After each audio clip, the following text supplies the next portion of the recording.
Hello दोस्त, Galaxy computer education online classes में आपका स्वागत है। आज हम लोग पढ़ने वाले हैं एमएस एक्सेल में फिल सेल को कैसे भरें। आइए देखते हैं।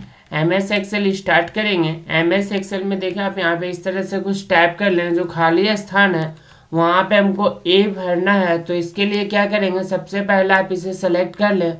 सेलेक्ट करने के बाद आप कंट्रोल जी का प्रेस करें।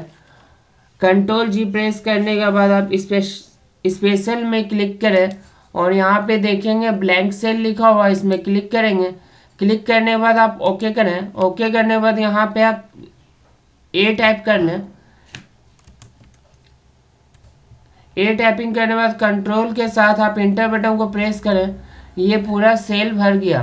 ठीक है, थैंक यू।